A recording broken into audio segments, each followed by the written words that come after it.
Chapter 9. Learning a Lesson. Finally, Mrs. put my devil horn back on my head. Here, she said, this will be the only hat you'll need to wear today. I promise. After that, we went back into room 9, and Mrs. told a teensy fib. Boys and girls, may I have your attention, please? Judy B is getting the sniffles, so I'm going to let her wear her hat in class. She looked at me, Jim. All day, Jim. She's going to wear it all day.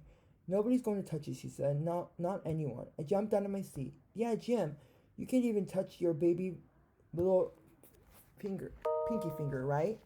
Right, she said, Mrs. Not even at recess. Right, Mrs.? Right? Mrs. sucked her cheeks. Yeah, Judy B, right. And when I'm getting a drink at the water fountain, and I'm not bending down to tie my shoe, and when I'm walking to the pencil sharpener, and not when I'm in plain sitting in my chair, and not when I'm working on my workbook, and not when I'm practicing my alphabet, and not when, okay, we get the picture, said Mrs. I smoothed my dress. All righty then, I said real nice. After that, I sat in my chair, and I worked on my workbook. And I played at recess, and I went to the water fountain, and nobody touched my hat.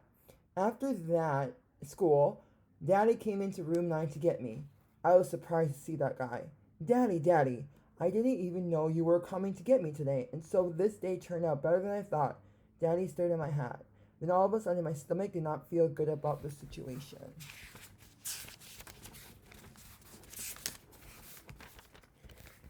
He reached out and took off my head, and he took it off my head, and he closed his eyes. Lovely, he said. After that, he picked me up, and he carried me into the car. I tapped on him. Did you really mean it is lovely, or was it a little joke? I said, kind of nervous. Daddy didn't answer my question. Instead, he buckled me in my seatbelt, and we started to drive. We drove and drove for a real long time. Finally, we parked into a parking lot. I looked out the window. Daddy, hey Daddy, it's the beauty shop. The beauty shop with Maxine, I said. Daddy took me right inside, and guess what? Maxine was waiting for me. She did smile. Looks like someone gave herself a little trim, she said. I felt shy of her. I didn't even turn out Stephen, I said, kind of soft. Maxine ruffled my hair. Then she put me in her giant spinny chair, and she sprayed my hair with water. After that, she snipped and snipped and snipped. Finally, she put on hair in my gel, and she blew me dry. I looked at myself in the big mirror. Hey, what do you know? No more springs, I said, real delighted. How do you know that, Maxine? How do you know that? Maxine winked at Daddy. Years of practice, she said. Daddy leaned close to my face. Years and years and years, he said. After that, he lifted me down from the chair.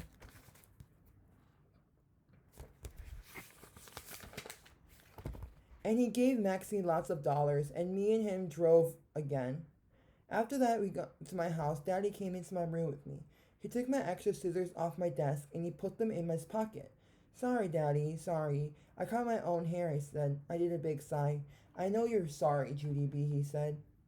I just hope you learned your lesson from all of this. I did, Daddy. I did learn a lot. I mean it. I mean it.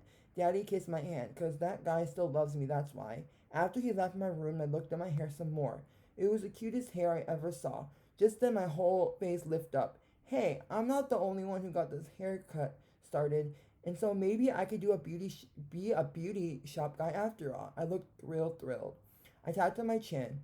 Yeah, only what happens when I grow up and I want to practice some more. What would I use to cut?